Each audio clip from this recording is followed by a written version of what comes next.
அஸ்ஸலாமு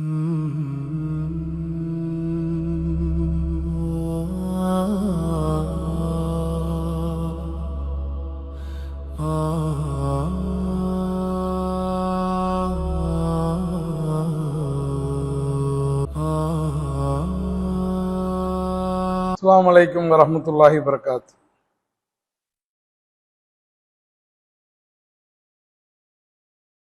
இன்னல் ஹம்துலில்லாஹ் நஹ்மதுஹு வ நஸ்தஈனுஹு வ நஸ்தக்ஃபிருஹு வ நுமினு பிஹி வ நதவக்கலு அலைஹி வ நஊது பில்லாஹி மின் ஷுரூரி அன்ஃபுஸினா வ மின் ஸய்யிஆத்தி அமாலினா மை யஹ்தியல்லாஹு ஃபலா முலில்ல லஹு வ மை யுலில் ஃபலா ஹாதிய லஹு வ அஷ்ஹது அன் லா இலாஹ இல்லல்லாஹ் வ அஷ்ஹது அன்ன முஹம்மதன் அப்துஹு வ ரசூலுஹு அம்மா பஅத். யா அய்யுஹன் நாஸ் இத்தகூ ரப்பக்கும் அல்லதீ ஹலகக்கும் மின் நஃப்ஸின் வாஹிதா وخلق منها زوجها وبث منهما رجالا كثيرا ونساء واتقوا الله الذي تساءلون به والارحام ان الله كان عليكم رقيبا. يا ايها الذين امنوا اتقوا الله حق تقاته ولا تموتن الا وانتم مسلمون. رب اشرح لي صدري ويسر لي امري واحلل عقدة من لساني يفقهوا قولي. ربي زدني علما ربي زدني علما ربي زدني علما. நம்மை எல்லாம் படைத்து பரிபாலித்து பாதுகாத்து காத்து கொண்டிருக்கக்கூடிய வார்த்தைகள் வர்ணைக்குள் சிறைப்படுத்த முடியாத அந்த ஏக இறைவனை துதித்தவனாக அவனுடைய சாந்தியும் சமாதானமும் நமது உயிரினம் மேலான உத்தம தூதர் இந்த அகிலத்தின் அருள்கொடை வாழ்விய வழிகாட்டி முஹம்மது நபி ஸல்லல்லாஹு அலைஹி வஸல்லம் அன்னவர்கள் மீதும் அன்னாருடைய கண்ணியமிக்க குடும்பத்தினர்கள் சத்திய சஹாபாக்கள் தாபியீன்கள் தபோ தாபியீன்கள் இமாம்கள் சுஹதாக்கள் மேலும் இந்த வெள்ளிக்கிழமை ஜும்மாவுடைய உரையை கேட்பதற்காக ஜும்மாவுடைய கடமையை நிறைவேற்றுவதற்காக வந்திருக்கக்கூடிய நம் அனைவர்கள் மீதும் அந்த வற்றாது பெருங்கருணையாளனுடைய சாந்தியும் சமாதானமும் என்றும் என்றும் பொழியப்படட்டுமாக என பிரார்த்தித்தவனாக இந்த ஜும்மாவுடைய உரையை ஆரம்பம் செய்கின்றேன். அன்பார்ந்த சகோதர சகோதரிகளே, பெரியோர்களே, தாய்மார்களே, கடந்த வாரம் நாம் ஜெருசலேம் நேற்று இன்று நாளை என்று ஜெருசலேத்தினுடைய பழைய வரலாற்றை பார்த்தோம். நாம் அடிக்கடி சொல்வதை போல முஸ்லீம் சமூகம் திருக்குரானு அல்லாஹ் ரப்பல் ஆலமீன் முஸ்லீம் சமூகத்துக்கு வேதமாக கொடுத்திருக்கிறான். எதற்காக என்றால் வெறும் ஓதுவதற்காக மட்டுமல்ல, மாறாக அதிலிருந்து நாம் படிப்பினை பெற வேண்டும் என்பதற்காக. அப்ப அதுல அல்லாஹ் ரப்பல் ஆலமீன் திருமறை குரானிலே பல நபிமார்களுடைய பல சமூகங்களுடைய வரலாறுகளை சொல்லி காட்டுகிறான். அது எதற்காக என்றால் நாம் அதிலிருந்து படிப்பினை பெற்றுக் கொள்ள வேண்டும். அப்ப அந்த அடிப்படையில அந்த வரலாற்றுடைய நீட்சியாக யூதர்கள் இந்த உலகத்தினுடைய இறைவனால் ஆசீர்வதிக்கப்பட்ட ஒரு கூட்டம். இந்த உலகத்துல அல்லாஹ் ரப்பல் ஆலமீனால் அதிகம் அருள்வளம் கொடுக்கப்பட்ட ஒரு கூட்டம் யார் என்று கேட்டால் யூதர்கள், பனு இஸ்ரவேலர்கள். ஆனால் இன்றைக்கு அல்லாஹ்வுடைய லானத்தை பெற்ற ஒரு கூட்டமாக, இன்றைக்கு உலகத்தினுடைய அழிவுக்கு காரணமாக இருக்க போகக்கூடிய ஒரு கூட்டமாக இந்த யூதர்கள் தான் இருக்க போகிறார்கள். அப்ப அந்த யூதர்களுடைய வரலாற்றை நாம் தெரிந்து கொள்ளாமல் ஜெருசலேத்தினுடைய வரலாற்றை நம்மால் புரிந்து கொள்ள முடியாது. இப்போதும் கூட நாம் இதை பேசுவதற்கு ஒரு மாதத்துக்கு முன்னால் ஒரு போராக ஆரம்பித்து இன்றைக்கு ஒரு மாதம் கழித்து கூட இன்று வரைக்கும் அந்த போர் தொடர்ந்து கொண்டிருப்பதை பார்க்கிறோம். போர் செல்லக்கூடிய சூழல்களை பார்த்தால் அல்லாஹ் ரப்பல் ஆலமீன் நம்மை பாதுகாக்க வேண்டும். இறுதி நாளுக்கு முந்தைய ஒரு போராக கூட இது இருக்குமோ என்று அஞ்சக்கூடிய அளவுல அத்தகைய நிகழ்வுகள் இப்போது வெளிப்படுவதை பார்க்கிறோம். சமீபத்திலே கூட ஒரு 2 நாட்களுக்கு முன்னால் அந்த போரில ஈரானில் இருக்கக்கூடிய இஸ்பஹான் என்ற நகரத்தின் மீது அமெரிக்க விமானங்களும் இஸ்ரேலிய விமானங்களும் குண்டுமழை பொழிந்து ஒரு பலத்த சேதம் ஏற்பட்டது என்ற செய்தியை பார்த்த எல்லோரும் அது ஒரு செய்தியாக கடந்து போயிருப்போம். ஆனால் பெருமானார் ஸல்லல்லாஹு அலைஹி வஸல்லம் சொன்னார்கள், இஸ்பஹான் என்ற நகரத்திலிருந்துதான் தஜ்ஜால் வெளிவருவான். தஜ்ஜால் 70,000 யூதர்களோடு இஸ்பஹான் என்ற நகரத்திலிருந்து தான் வெளிவருவான். ரசூல் ஸல்லல்லாஹு அலைஹி வஸல்லம் 1400 ஆண்டுகளுக்கு முன்னால் என்ன விஷயங்களை சொல்றாங்களோ இப்ப அதை கண் முன்னாடி பார்க்கிறோம். மற்றவர்களுக்கு அது புரியாது. ஹதீதுகளை படித்தவர்களுக்கு, இஸ்லாமிய கலையில ஆழ்ந்த தேர்ச்சி பெற்றவர்களுக்கு இன்றைக்கு நடக்கக்கூடிய சம்பவங்கள் நடுக்கத்தை தருவதற்கு அதுதான் காரணம். அப்ப நம்ம ஏற்கனவே கடந்த வாரம் பார்த்த அடிப்படையில அல்லாஹ் ரப்பல் ஆலமீன் யூதர்களுக்கு என்ன சொல்லி காட்டுறான்? உங்களுக்கு நீங்கள் 2 முறை இந்த பூமியில பசாது செய்வீர்கள். பசாது செய்வீங்க, அடுத்து தண்டனை கிடைக்கும், மீண்டும் உங்களுக்கு அல்லாஹ் வாய்ப்பு கொடுப்பான், மீண்டும் பசாது செய்வீங்க, மீண்டும் தண்டனை கிடைக்கும். அப்போ நம்ம பார்த்த முதல் பசாது பாபிலோனிய பேரரசின் போது யூதர்களுடைய கோயில் இடிக்கப்படுகிறது. சுலைமான் அலைஹிஸ்ஸலாம் கட்டிய கோயில் இடிக்கப்படுகிறது. பின்பு யூதர்கள் வெளியேற்றப்படுகிறார்கள். திரும்ப அல்லாஹ் அவங்களுக்கு என்ன பண்றான்? வெற்றியை தருகிறான். வெற்றியை தந்த பிறகும் கூட என்ன பண்ணாங்க? மீண்டும் ஆலயத்தை புதுப்பித்து 2வது முறை கட்டினாங்க. இப்ப அவங்க 3வது முறை கட்டணும். அதுக்காகத்தான் என்ன பண்றாங்க? இந்த போருக்கான ஆயத்தமே அந்த சுலைமான் அலைஹிஸ்ஸலாம் கட்டிய ஆலயம் 3வது முறையாக கட்டப்பட வேண்டும். அதற்காகத்தான் இத்தனை தயாரிப்புகளும் நடந்து கொண்டிருக்கின்றன. அப்ப அவங்களுக்கு அந்த செல்வம் கிடைத்த பிறகு, அதிகாரம் கிடைத்த பிறகு, ஏற்கனவே நமக்கு அல்லாஹ் ஒரு தடவை அழிவை கொடுத்தான், மீண்டும் வெற்றியை கொடுத்தான், அதிலிருந்து பாடம் பெற்றுக்கொள்ள வேண்டும் என்ற உணர்வு இல்லாமல் மீண்டும் அவர்கள் அநியாயம் செய்த காரணத்தினால் அல்லாஹ் ரப்பல் ஆலமீன் ரோம பேரரசனுடைய தளபதி டைட்டஸை வைத்து ஜெருசலத்தை மீண்டும் அழிக்கிறான். திரும்ப அவங்களுக்கு என்ன பண்றான்? அல்லாஹ் ரப்பல் ஆலமீன் திரும்ப அவங்க வாய்ப்பு கொடுக்கிறான். அதற்கு பிறகு கிட்டத்தட்ட 2000 ஆண்டுகள், சுமார் 2000 ஆண்டுகள் யூதர்கள் இந்த உலகத்திலே நாடு இல்லாமல் வாழ்ந்த ஒரு சமூகம். உலகத்தில் வேறு எந்த சமூகமும் கிடையாது. உலகத்துல முஸ்லீம்களுக்கு நாடு இருந்தது. முஸ்லீம்கள் நாட்டை ஆண்டார்கள். இந்த உலகத்தின் 1/3 பகுதிக்கு மேல் முஸ்லீம்கள் ஆண்டார்கள். அதே போல கிரேக்கர்கள் ஆண்டார்கள், ரோமர்கள் ஆண்டார்கள், பாரசீகர்கள் ஆண்டார்கள், கிறிஸ்துவர்கள் ஆண்டார்கள். இந்த உலகத்துல 2000 வருடங்களாக நாடு இல்லாமல் தத்தளித்த ஒரே சமூகம் யூதர்களுடைய சமூகம்.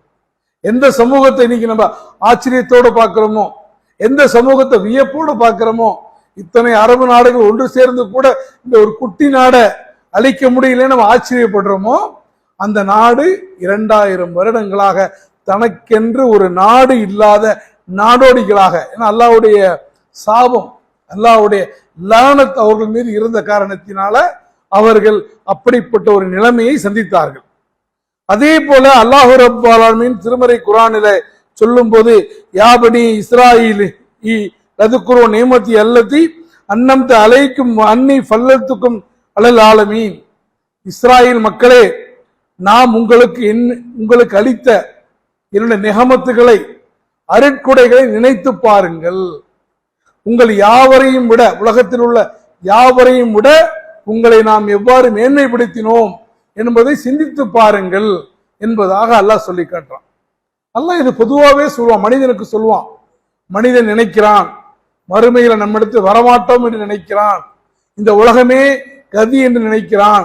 அவன் சிந்திக்க வேண்டாமா? பூமியை சுற்றி பார்க்க வேண்டாமா? பூமி வறண்டு போய் கிடக்கிறது, நாம் அதற்கு மழையை பிடிவித்து மீண்டும் அந்த பூமியை எவ்வாறு உயிர்ப்பிக்கிறோமோ, அதே போல உங்களை நீங்கள் இறந்த பிறகு மீண்டும் உங்களை உயிர்ப்பிப்பதற்கு நாங்கள் ஆற்றல் உடையவர்களாக இருக்கிறோம் என்பதாக அல்லாஹு தஆலா சொல்லி காட்டுவதை போல இங்க இஸ்ரவேல் மக்களை குறித்து குர்ஆன்ல வேற எந்த சமூகத்தை விடவும் இஸ்ரவேல் மக்களை குறித்து தான் அல்லாஹு தஆலா நிறைய அத்தியாயங்கள்ல, நிறைய வசனங்களை பேசி காட்டுகிறான். உதாரணத்திற்கு ஈஜிப்ட்ல ஃபிரௌனுடைய கொடுமையில அந்த மக்கள் தத்தளித்த சம்பவங்களை, அந்த மக்கள் எப்படியெல்லாம் கஷ்டப்பட்டார்கள். ஃபிரௌன் எங்களை காப்பாற்றுவதற்கு ஒரு தூதரை அனுப்பிவை என்று கெஞ்சினார்கள். அல்லாஹ்விடத்துல இரவு பகலாக அழுது புலம்பினார்கள். நாங்கள் கஷ்டப்படுத்தப்படுகிறோம், இந்த ஃபிரௌன் எங்களுடைய ஆண் குழந்தைகளை எல்லாம் கொன்றுவிட்டு எங்களுக்கு வாரிசு இல்லாமல், எங்களுக்கு பிச்சிலங்கள் இல்லாமல் எங்கள் பெண் குழந்தைகளை மட்டும் உயிரோடு விட்டிருக்கிறான். சிந்தித்து பாருங்க, நமக்கெல்லாம் எல்லாம் பாதுகாக்கணும். அப்படி ஒரு நிலைமை இருந்தால் நம்ம எவ்வளவு அல்லாஹ்ட்ட அழுவோம். ஆனா உண்மையில மனுஷன் எப்படி இருக்கானா, மனுஷனுக்கு கஷ்டம் வந்தா மட்டும் தான் அல்லாஹ்ட்ட அழுகுறோம், துன்பம் வந்தா தான் அல்லாஹ்ட்ட அழுகுறோம். அந்த துன்பத்தை அல்லாஹ் போக்கிட்டானா அல்லாஹ்வுக்கு நமக்கு சம்பந்தம் இல்லாம ஆயிரும். அல்லாஹ் குர்ஆன்ல சொல்றான், மனிதன் நன்றி கெட்டவனாக இருக்கிறான், மனிதன் நன்றி கெட்டவனாக இருக்கிறான். அவனுக்கு ஒரு துன்பம் நேரும் போது நம்மிடத்தில் அழுது புலம்புகிறான். அந்த துன்பத்தை நாம் அகற்றிவிட்டால் நம்மிடத்தில் எதுவும் கேட்காததை போல அவன் நடந்து கொள்கிறான். இது சரியான வார்த்தை. நம்ம இது யாருமே விதிவிலக்கு இல்லை. கஷ்டப்படும் போது நம்முடைய துவாக்கள் ரொம்ப அதிகரிக்கும், தொழுகையுடைய நேரம் அதிகரிக்கும். அந்த கஷ்டத்தை அல்லாஹ் தஆலா அகற்றி விட்டால் தொழுவதற்கு கூட சங்கடப்படக்கூடிய மக்களாக நம்மில் பெரும்பாலோர் இருந்து கொண்டிருக்கிறோம். அப்ப அந்த இஸ்ரவேல் மக்களை எந்த நபியை கேட்டாங்களோ, எந்த தூதரை கேட்டாங்களோ, அந்த தூதரை அல்லாஹ் அனுப்புறான். மூசா அலைஹிஸ்ஸலாத்தை அனுப்புறான். மூசா அலைஹிஸ்ஸலாம் காப்பாத்துறாங்க. இப்ப எந்த தூதரை கேட்டாங்களோ, எந்த தலைவரை கேட்டாங்களோ, அந்த தலைவரை அனுப்பிய போது, அந்த தலைவர் காப்பாற்றிய போது, அந்த தலைவர் பின்னால் இவர்கள் அணிவகுத்திருக்கணும் இல்ல, அணிவகுக்கல. மூசா அவர்கள் வர தாமதமான காரணத்தினால் இறைவனுக்கு ஷிர்க் வைத்தார்கள். காளை மாட்டை வணங்கினார்கள். சாமியுடைய தூண்டுதலால் காளை மாட்டை வணங்கினார்கள். அப்ப அப்படிப்பட்ட நன்றி கெட்ட மக்களாக இருந்தார்கள். அதே போல இஸ்ரவேல் சமூகத்துக்கு அல்லாஹு தஆலா எத்தனையோ நபிமார்களை கொடுத்தான். இப்ராஹிம் அலைஹிஸ்ஸலாம், யாக்கூப் அலைஹிஸ்ஸலாம், யூசுப் அலைஹிஸ்ஸலாம், தாவூத் அலைஹிஸ்ஸலாம், சுலைமான் அலைஹிஸ்ஸலாம், இதெல்லாம் அல்லாஹ் குர்ஆன்ல பட்டியலிட்டு காட்டுகிறான். அதே போல அல்லாஹ்வுக்கும் இஸ்ரவேல் சந்ததியினருக்கும் என்ன உடன்படிக்கை ஏற்பட்டது, என்ன ஒப்பந்தம் செய்து கொண்டார்கள், அதையும் அல்லாஹ் குர்ஆன்ல குறிப்பிடுறான். உண்மையிலே நமக்கே பொறாமையாக இருக்கிறது. இறுதி நபியுடைய இறுதி சமூகம் நம்மளை பத்தி கூட குர்ஆன்ல அல்லாஹ் அவ்வளவு பேசல. நம்மை குறித்து எல்லாம் அல்லாஹ் இவ்வளவு பேசல. ஏன்னா நம்ம ரசூலுல்லாஹ்வுக்கு பிறகு வந்தவங்க. அது ரசூலுல்லாஹ்வுக்கு அனுப்பப்பட்ட வேதம் என்பதனால் ரசூலுல்லாஹ்வுக்கு முன்னாடி நடந்த விஷயங்கள் தான் இருக்கும். அதனால ஆப்வியஸ்லி நம்முடைய விஷயங்கள் இருக்காது. அப்ப யூதர்களை குறித்து அல்லாஹ் தஆலா அவ்வளவு விரிவாக பேசுகிறான். மேலும் உங்களுக்கு என்ன நிலத்தை நாம் வாக்களித்தோமோ அதை உங்களுக்கு நிச்சயமாக கொடுப்போம் என்ற வாக்குறுதியை குறித்தும், அல்லாஹ்வுடைய அருள் உங்களுக்கு எந்த அளவுக்கு கொடுக்கப்பட்டது என்பதையும் சொல்லிவிட்டு அல்லாஹ் சில கண்டிஷனையும் சொல்றான். இந்த அருள் எப்ப தெரியுமா இருக்கும்? இந்த அருள் உங்களிடமிருந்து போகாமல் இருக்க வேண்டுமா, எப்போதும் நீங்கள் அல்லாஹ்வுடைய அருளுக்கு சொந்தக்காரர்களாக இருக்க வேண்டும் என்றால் நீங்கள் அல்லாஹ் தடை செய்த எந்த உயிரையும் கொலை செய்யக்கூடாது. அல்லாஹ் தடை செய்த எந்த உயிரையும் கொலை செய்யக்கூடாது. நீங்கள் விபச்சாரம் செய்யக்கூடாது, திருடக்கூடாது, பொய் சாட்சி சொல்லக்கூடாது, சத்தியம் செய்து நீங்கள் உறுதியளித்த எதையும் மறைக்க கூடாது. இன்னும் நீங்கள் உங்கள் உடன்படிக்கை நிறைவேற்றிக் கொள்ள வேண்டும். இதை நினைவில் வைக்கும் காலமெல்லாம் அல்லாஹ் உங்களை அருள்பாலிப்பான். இன்னைக்கு பாக்குறோமா இல்லையா? யூதர்கள் உடன்படிக்கைய காப்பாத்துறாங்களா? இல்ல. எந்த உயிரையும் கொலை செய்யாமல் இருக்கிறார்களா? இல்ல. 2 வயது குழந்தை, 10 மாத குழந்தை, பிறந்த சில நாட்களான குழந்தைகள் ஏன் எதற்கு என்று கொல்லப்படுகிறோம் என்பது தெரியாமலேயே மருத்துவமனையை விட்டு வெளியே வருவதற்கு முன்னாலே கபரஸ்தானுக்கு போகக்கூடிய குழந்தைகளை கொன்று குவிக்கக்கூடிய இஸ்ரேலியர்கள், இந்த யூதர்கள் அல்லாஹ் என்ன கட்டளை இடுகிறானோ அதற்கு நேர் மாற்றமாக ஒரு உயிரையும் கொல்லக்கூடாது, ஒரு அடல்ட்டை கூட கொல்லக்கூடாது என்று இருக்கும் போது சிறு குழந்தைகளை கூட விட்டு வைக்காமல் கொல்லக்கூடிய அந்த உணர்வின் காரணத்தினால்தான் அல்லாஹ் அவர்கள் என்ன பண்றான், அந்த உலகத்துக்கு வழிநடத்தக்கூடிய அந்த தலைமை பொறுப்பிலிருந்து யூதர்களை அல்லாஹ் ரப்பல் ஆலமீன் அகற்றி விடுகிறான். அப்ப இஸ்ரவேலர்கள் அல்லாஹ்வுடைய உடன்படிக்கையை மீறிய காரணத்தினால், நபிமார்களை கொலை செய்த காரணத்தினால், அநீதிகளை செய்த காரணத்தினால் அல்லாஹ் அவர்களை கண்டிக்கிறான். அல்லாஹ் சொல்றான், அவர்கள் தங்கள் உடன்படிக்கையை மீறியதற்காக நாம் அவர்களை சபித்து அவருடைய உள்ளங்களை கடினமாக்கினோம். நல்லா தெரிஞ்சுங்க, யாருடைய உள்ளங்கள் கடினமாகி விட்டதோ அது நல்லது இல்லை, அது நம்மை அழிவின் பால் கொண்டு போய் விடும். பெருமானார் ஸல்லல்லாஹு அலைஹி வஸல்லம் இடத்திலே ஒரு சஹாபி வராங்க, ரசூல் ஸல்லல்லாஹு அலைஹி வஸல்லம் மகனுக்கு முத்தமிடுகிறார்கள். அப்ப சொல்றாங்க, எனக்கும் 10 குழந்தைகள் இருக்கின்றன, நான் எதையும் முத்தமிடுவதில்லையே என்று சொன்ன போது அல்லாஹ் உங்களுடைய உள்ளத்திலிருந்து அந்த இரக்கத்தை எடுத்து விட்டான் என்றால், அல்லாஹ் உங்களுடைய உள்ளத்தை கடுமையாக்கி விட்டான் என்றால் நான் என்ன செய்ய முடியும் என்பதாக அல்லாஹ்வுடைய தூதர் சொல்லக்கூடிய விஷயத்தை பார்க்கிறோம். அப்ப உள்ளங்கள் ஸ்ட்ராங்காக இருப்பது என்பது நல்ல விஷயம் அல்ல, உள்ளங்கள் மென்மையாக இருக்க வேண்டும். இஸ்ரவேலர்கள் தங்கள் உடன்படிக்கையை எப்போது நிலைநிறுத்த தவறிவிட்டார்களோ, இஸ்ரேலர்கள் தங்களுடைய வாக்குறுதியை எப்போது மீறினார்களோ அப்போது அல்லாஹ் அது வரைக்கும் அவர்களுக்கு கொடுத்த அந்த தலைமைத்துவ பொறுப்பை அவரிடமிருந்து பறித்து இன்னொரு சமூகத்துக்கு கொடுத்து விட்டான். அல்லாஹ் குர்ஆன்ல பல இடங்கள்ல சொல்றான், நீங்க அல்லாஹ் சொல்லக்கூடிய கடமைகளை செய்யக்கூடிய காரணத்தினால நீங்க ஏதோ அல்லாஹ்வுக்கு நன்மை செய்தா நீங்க நினைச்சிக்க வேணாம். நீங்க செஞ்சாலும் செய்யாட்டியும் அல்லாஹ்வுக்கு எந்த தேவையும் இல்லை. நீங்கள் அல்லாஹ்வுடைய கடமைகளை செய்யவில்லை என்றால் அல்லாஹ் உங்களை அப்புறப்படுத்தி விட்டு உங்களுக்கு பதிலாக வேறொரு சமுதாயத்தை கொண்டு வந்து விடுவான். அப்ப அதே போல இந்த யூதர்கள் தங்களுடைய கடமையை செய்ய மறந்த போது அல்லாஹ் அவர்களை அப்புறப்படுத்தி விட்டு முஸ்லீம்களை இந்த தலைமைத்துவ பொறுப்பில் கொண்டு வந்தான். அப்ப அல்லாஹ் குர்ஆன்ல சொல்றான், நபியே உம்முடைய முகம் வானத்தை நோக்கி நோக்குவதை நாம் காண்கிறோம். எனவே இன்று முதல் நீர் விரும்பக்கூடிய கிப்லாவின் பக்கம் உம்மை திருப்பி விடுகிறோம். அப்போதும் அல்லாஹ் வசனத்தை இருக்கிறான். இதுவரைக்கும் நீ என்ன பண்ணீங்க? பைத்துல் முக்கத்தஸை நோக்கி தொழுது கொண்டிருந்தீர்கள். இனி மஸ்ஜிதுல் ஹரமை நோக்கி தொழுது கொள்ளுங்கள். உங்களுடைய தலைமைத்துவம் என்பது இப்போது மாற்றப்பட்டு விட்டது என்பதாக அல்லாஹ் அங்க வெறுமனே ஒரு திசை மாற்றம் மட்டுமல்ல, அது இனி இந்த சமூகத்தை உலகத்தை வழிநடத்தக்கூடிய பொறுப்பு யூதர்களுக்கு அல்ல, முஸ்லீம்களுக்கு என்பதை அல்லாஹ் பகிரங்கமாக அறிவித்த தருணம். அதிலிருந்து கிட்டத்தட்ட 800,000 ஆண்டுகள் இந்த உலகம் முஸ்லீம்களுடைய தலைமை கீழே தான் இருந்துச்சு. அந்த வசனம் இறக்கப்பட்டதிலிருந்து அடுத்த 1000 வருடங்கள் இந்த ஒட்டுமொத்த உலகத்தை முஸ்லீம்கள் தான் ஆண்டு கொண்டிருந்தார்கள். அப்ப அந்த அளவுக்கு முஸ்லீம்களுக்கு அல்லாஹ் வெற்றியை கொடுத்தான். நடுவுல உமர் ரலியல்லாஹு அன்ஹுடைய ஆட்சி காலத்துல அந்த ஜெருசலேம் முஸ்லீம்கள் கையில இருந்துச்சு.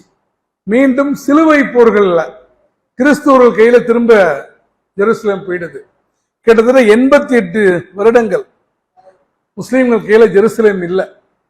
88 வருடங்கள் கிறிஸ்துவர்களுடைய கையில, எப்படி இன்றைக்கு யூதர்களுடைய கையில பலஸ்தீனம் இருக்கிறதோ அதே போல கிறிஸ்துவர்களுடைய கையில அன்றைக்கு இந்த ஜெருசலேம் இருந்தது. அப்போது முஸ்லீம்கள் எல்லாம் இறைவனிடத்தில் துவா செய்தார்கள். என்ன துவா செஞ்சாங்க? எப்படியாவது எங்கள் மஸ்ஜிதுல் அக்ஸாவை எங்களுக்கு மீட்டுத்தா என்பதாக துவா செய்தார்கள். அல்லாஹ் ரப்பல் ஆலமீன் அந்த மீட்டு தருவதற்காக ஒரு வீரரை அனுப்புகிறார். அவர்தான் சலாஹுதீன் அய்யூபி. சலாஹுதீன் அய்யூபி வருவதற்கு முன்னால் அந்த ஜெருசலத்தை அந்த கிறிஸ்துவர்கள் கைப்பற்றிய போது அங்கு இருந்த யூதர்களையும் முஸ்லீம்களையும் சேர்த்து கொன்றார்கள். யூதர்களையும் கொண்டாங்க, முஸ்லீம்களையும் கொண்டாங்க. ஆக்சுவலா கிறிஸ்துவர்களுக்கு ரொம்ப பிடிக்காத எதிரிகள் யாருன்னா யூதர்கள் தான். ஆனா இன்னைக்கு நிலைமை வேற மாதிரி இருக்கு. யூதர்களுக்கு எல்லா உதவியும் யார் பண்றா? கிறிஸ்துவர்கள் தான் பண்றாங்க. இஸ்ரேலுக்கு அமெரிக்கா தான் எல்லா உதவியும் பண்ணது. அதுக்கு வேற ஒரு காரணம் இருக்கு, அதை நம்ம அடுத்த ஜுமால பார்ப்போம். அதே போல ஆரம்பத்தில் எதிரியாக இருந்தவர்கள் இன்றைக்கு நண்பர்களாக காட்சி அளிக்கிறார்கள். இந்தியாவில் பிராமணிய மதத்தை எதிர்த்து ஆரம்பிக்கப்பட்டதுதான் ஜெயின மதமும் புத்த மதமும். ஆனா இன்னைக்கு நிலைமை என்ன? விநாயகர் சதுர்த்திக்கு எல்லா விதமான வசதிகளை செய்து கொடுப்பதே அந்த ஜெயின மதம் என்று சொல்லப்படக்கூடிய மார்வாடிகள் தான். அப்ப எதிரிகளை தங்களுடைய இலக்குக்கு ஏற்றவாறு அவர்கள் மாற்றிக்கொள்கிறார்கள். அப்ப கிறிஸ்துவர்கள் அந்த ஜெருசலத்தை கைப்பற்றிய போது யூதர்களையும் முஸ்லீம்களையும் குறிவைத்து கொன்றார்கள். வரலாற்றில் எழுதுகிறார்கள், அந்த நாளில் ஜெருசலத்தினுடைய தெருக்களில் ரத்தம் முழங்கால் வரை ஓடியது. இது மிகைப்படுத்தப்பட்ட விஷயம் அல்ல, வரலாற்றில் நடந்த விஷயம். ரத்த ஆறு ஓடியது. நீங்க நடந்து போனீங்கன்னா உங்க முழங்கால் வரைக்கும் ரத்தம் இருக்கும். அப்பனா எப்படி யூதர்களும் முஸ்லீம்களும் கிறிஸ்துவர்களால கொலை செய்யப்பட்டிருப்பார்கள் என்பதை நாம் அவதானிக்க முடியும். ஆயிரக்கணக்கான முஸ்லீம்கள், ஆயிரக்கணக்கான யூதர்கள் கொல்லப்பட்டார்கள். மஸ்ஜிதுல் அக்ஸாவும் ரத்தத்தால் நிரம்பி இருந்தது. மஸ்ஜிதுல் அக்ஸா ரத்த சிவப்பாக காட்சி அளித்தது.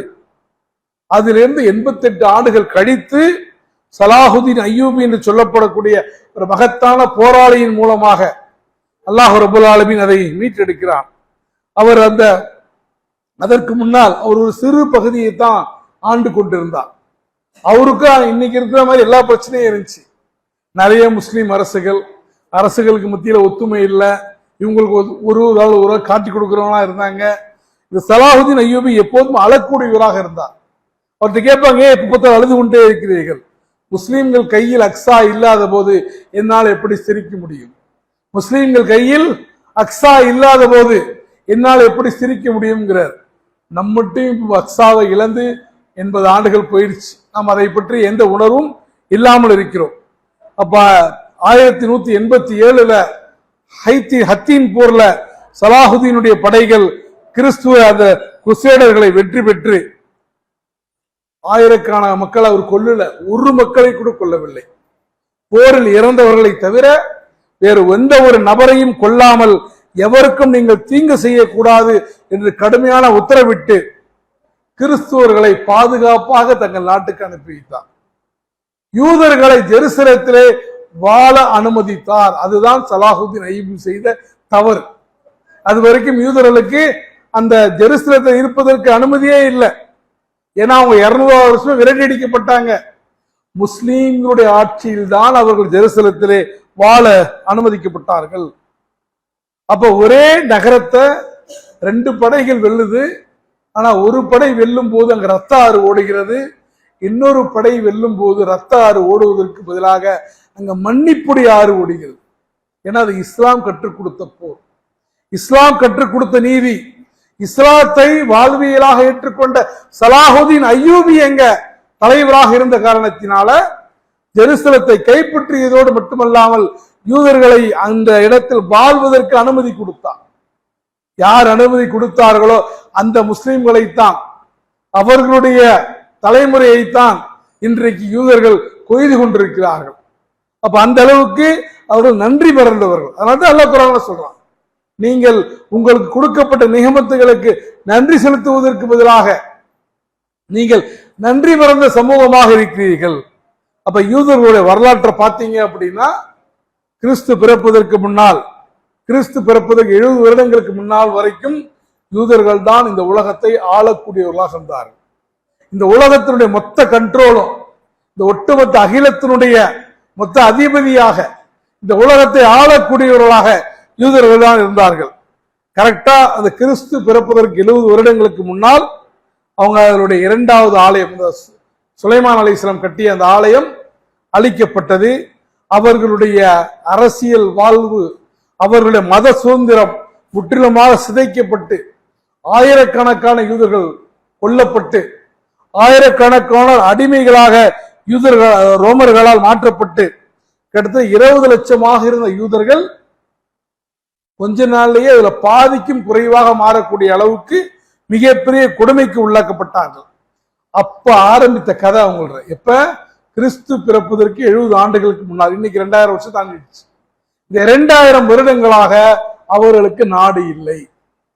அப்ப ஆரம்பிச்ச ஐரோப்பாவை நோக்கி, ஆஸ்திரேலியாவை நோக்கி, இன்ன பிற நாடுகளை நோக்கி அன்றைக்கு என்ன பண்ணாங்க, ஆரம்பித்தார்கள்.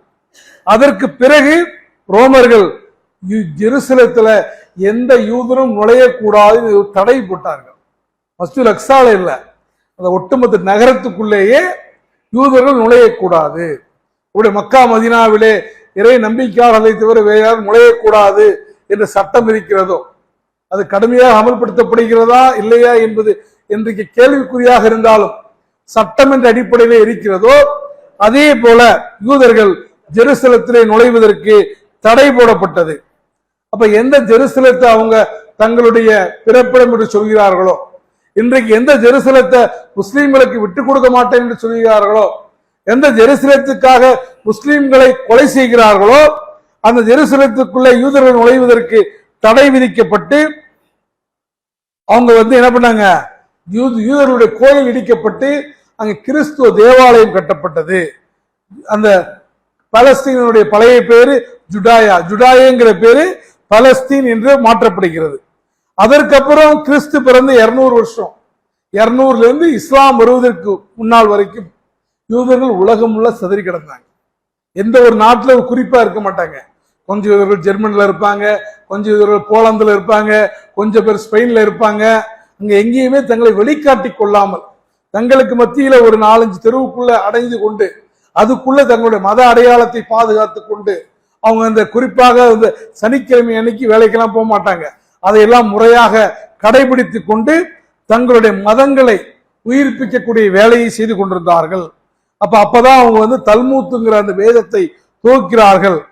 அதற்கு அப்புறம் அப்ப கோயில் கிடையாது, அவங்களுக்குன்னு ஒரு கோயில் கிடையாது.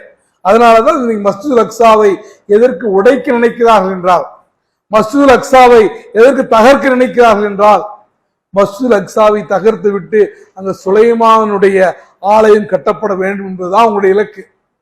அது கட்டப்பட்டாதான் தஜ்ஜால் வருவான். அப்ப தஜ்ஜால் வரணும்னா இது இடிக்கப்படணும், இது இடிக்கப்படணும்னா அங்க போர் நடக்கணும். அதனால போர் நடந்து கொண்டிருக்கிறது.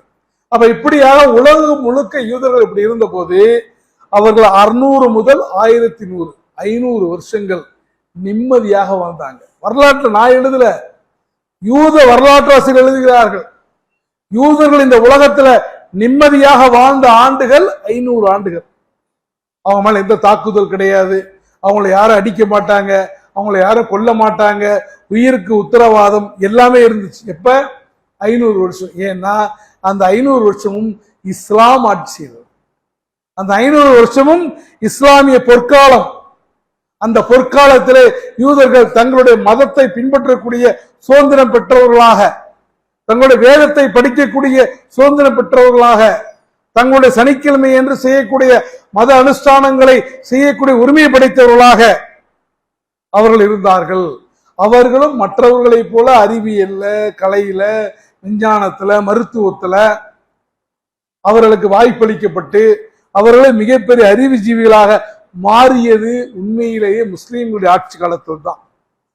அதற்கு பிறகு 1100 இருந்து 1500 வரைக்கும் சிலுவை போர்கள் முஸ்லீம்களுக்கும் கிறிஸ்துவர்களுக்கும் கிட்டத்தட்ட 500 வருஷங்கள் 13 சிலுவை போர்கள் நடந்துச்சு.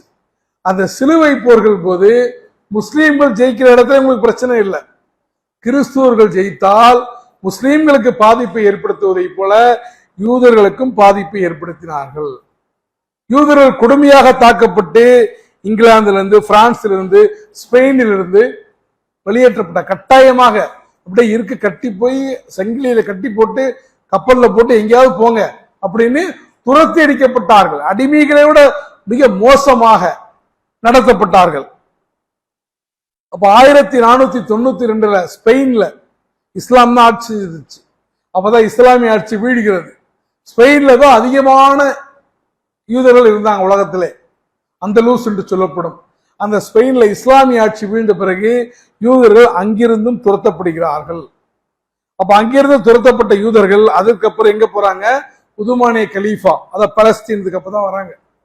பலஸ்தீனத்துக்கு, துருக்கிக்கு, பலஸ்தீனை சுற்றியுள்ள சிரியாவுக்கு 1500 தான் வராங்க. அங்க வராங்க. அதே போல வட ஆப்பிரிக்காவுக்கு போறாங்க, போலாந்து, ரஷ்யா போன்ற நாடுகளுக்கு போறாங்க. அங்க போய் அவங்க தங்களுக்கு ஒரு சமூகத்தை உருவாக்கி கொண்டு, ஆனா எங்க போனாலும் அந்தந்த நாட்டுடைய அரசாங்கங்களுக்கு கட்டுப்பட மாட்டார்கள். அந்த நாட்டுடைய அரசாங்கம் என்ன சட்டங்கள் சொன்னாலும் அதை ஏற்றுக்கொள்ள மாட்டார்கள். தங்களுக்கென்று ஒரு தனி அரசாங்கத்தை நிறுவி அந்த அரசுகளுக்கு சவால் விடுக்கக்கூடிய வகையில தான் நடந்து கொள்வார்கள். அதனாலேயே இவர்கள் எல்லா மக்களாலும் எல்லா நாடுகளாலும் விரட்டி அடிக்கக்கூடியவர்களாக இருந்தார்கள். இப்ப ரஷ்யாவில் யூதர்களுக்கு எதிரான வன்முறை அதிகமா ஆன காரணத்தினால அங்கிருந்த யூதர்கள் எல்லாம் அமெரிக்காவுக்கு என்ன பண்ணாங்க? புலம்பெயர்ந்தார்கள். கடைசியாக 1800கள்ல அதற்கு பிறகுதான் அவங்க ஒரு முடிவுக்கு வராங்க. தியோடர் ஹெர்சல் என்று சொல்லப்படக்கூடிய ஒரு யூத தலைவனும் இன்னும் ஒரு 5 பேர், வெறும் மொத்தம் 6 பேர், இந்த 6 பேர் கூடி ஒரு ஆலோசனை பண்றாங்க. என்ன அப்படின்னா, நமக்கு என்று ஒரு நாடு வேண்டும். டார்கெட் வைக்கிறாங்க. எத்தனை வருஷத்துல? 50 வருஷத்துல வேணும்னாங்க. 1897 ஆலோசிக்கிறாங்க.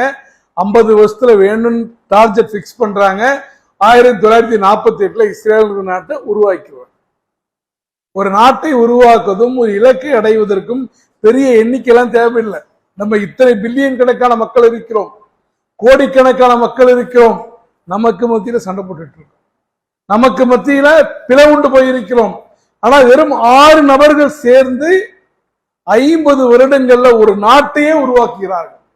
இத்தனைக்கும் அல்லாஹ்வால் சபிக்கப்பட்ட ஒரு சமூகம், அல்லாஹ்வால் சபிக்கப்பட்ட ஒரு சமூகமே அப்படி ஆனாங்க. அப்படின்னா நமக்கு அல்லாஹ்வுடைய அருள் இருக்கிறது.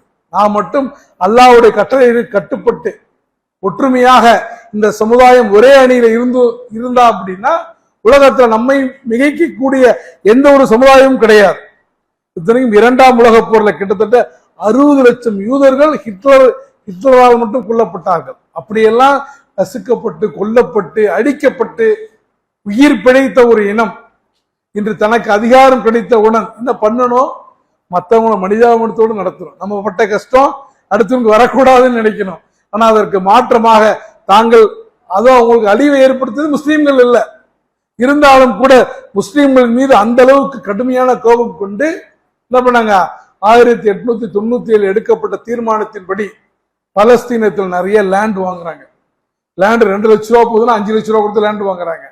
அப்பதான் சுல்தான் அப்துல் ஹமீத் ஒரு முடிவு கூறார், ஏன் யூதர்கள் திடீர்னு லேண்ட் வாங்குறாங்க, அவங்க பலஸ்தீனத்தை கைப்பற்ற போகிறாங்க. உடனே ஒரு உத்தரவு பிறப்பிக்கிறார், இனிமேல பலஸ்தீனத்துல யாரும் யூதர்களுக்கு நிலத்தை விற்கக்கூடாது, நிலத்தை வாங்கக்கூடாது. இந்த உத்தரவு வந்த உடனே அவங்களுக்கு ஆட்டம் கண்டு போச்சு. நேரடியாக கலீஃபாட்ட போறாங்க, போயிட்டு இந்த உத்தரவை எப்படியாவது வாபஸ் வாங்குங்க, நீங்க வாபஸ் வாங்கிட்டீங்கன்னா உங்களுக்கு எவ்வளவு காசு கேட்டாலும் தரும், உதுமானிய கிலாஃபத்துக்கு இருக்கக்கூடிய அத்துணை கடன்களையும் ஒரு அரசுடைய கடனையும் அடைச்சிடுறேங்கிறாங்க. அடைத்து விடுகிறோம் சொன்ன போது உதுமானிய கலீஃபா சொல்லிட்டாரு, இல்லை இதை நான் விட்டு கொடுக்க மாட்டேன், இது ஒண்ணு பாட்டன் வீட்டு சொத்து அல்ல, இது முஸ்லீம்கள் ரத்தத்தால் உருவான ஒரு தேசம், இந்த தேசத்தை நான் யாருக்கும் பங்கிட்டு கொடுக்க மாட்டேன் என்று சொன்ன காரணத்தினால கிலாஃபத்தை உடைத்து முஸ்லீம்களுக்கு மத்தியில அரபு மொழி பேசக்கூடியவங்க, துருக்கி மொழி பேசக்கூடியவங்கிற தேசியவாதத்தை உருவாக்கி முஸ்லீம்களுக்கு ஒரு ஒட்டுமொத்த தலைமை இருந்ததை முற்றிலுமாக டெமாலிஷ் பண்ணி அதற்கப்புறம் தான் என்ன பண்ணாங்க, அவங்க இஸ்ரேலுங்கிற நாட்டை 1948 உருவாக்குனாங்க. இப்ப 1948 உருவாக்கிய பிறகு அதுக்கு பிறகும் என்ன பண்ணாங்க, அந்த நாட்டை இன்னும் இன்னும் இன்னும் அதிகப்படுத்தி இன்னைக்கு நாம பாக்குறோமே இஸ்ரேல் தான் பெருசா இருக்கு. பலஸ்தீனிய மக்களுக்கு காசாங்கிற ஒரு சின்ன பகுதியும் வெஸ்ட் பேங்கிற ஒரு சின்ன பகுதியும் தான் இருக்கு. அதை தவிர அத்தனையும் ஆக்கிரமித்து விட்ட பிறகும் கூட என்ன பண்றாங்க, பிற நாடுகளை அபகரித்து கொண்டே இருக்கிறார்கள். ஏன்னா அவர்களுடைய இலக்கு என்பது அகன்ற இஸ்ரேல். இஸ்ரேல் இன்னைக்கு கூட இஸ்ரேல் இல்ல, சவுதி அரேபியாவில் தொடங்கி சிரியா வரைக்கும் இருக்கக்கூடிய ஒரு அகன்ற இஸ்ரேலை உருவாக்குவது அவங்களுடைய லட்சியம். அதை நோக்கித்தான் இன்னைக்கு பயணித்துக் கொண்டிருக்கிறார்கள். அதை அறியாத அரபு நாடுகள் அவர்களுக்கு எதிராக போராடக்கூடிய நாடுகளை என்ன பண்றாங்க, தாக்குவதற்கு தங்களுடைய இடங்களை கொடுத்து கொண்டிருக்கிறார்கள். ஆனால் அல்லாஹ்வுடைய வாக்குறுதி உண்மையானது. இந்த சமூகம் அல்லாஹ்வுடைய லானத்தை பெற்ற சமூகம். அந்த சமூகத்துக்கு நிச்சயமாக அல்லாஹ் நீண்ட கால அடிப்படையில வெற்றியை கொடுக்க மாட்டான். நாம முஸ்லீம்கள் இத்தனை மடங்கு இருந்தும் கூட எப்ப நம்ம அல்லாஹ்வுக்காக ஒன்றுபடுகிறோமோ, எப்ப அல்லாஹ்வும் அல்லாஹ்வுடைய தூதரும் சொன்ன அடிப்படையில ஒன்றுபடுகிறோமோ, நிச்சயமாக அல்லாஹ் ரப்பல் ஆலமீன் நமக்கு வெற்றியை கொடுப்பான். இன்ஷா அல்லாஹ். அல்லாஹ் நாடினால் அடுத்தடுத்த ஜும்மாக்கள்ல இன்றைய நடந்து கொண்டிருக்கக்கூடிய நிகழ்வுகளுக்கான உண்மையான காரணம் என்ன, வருங்காலத்தில் எப்படி போகும் என்பதை குர்ஆன் சுன்னாவுடைய ஆய்வுகளிலிருந்து நாம் தெரிந்து கொள்வோம். நாம் வரலாறுகள் பேசுவதெல்லாம் வெறும் கதை கேட்ப அல்ல, அதிலிருந்து நாம படிப்பினை பெற்றுக்கொண்டு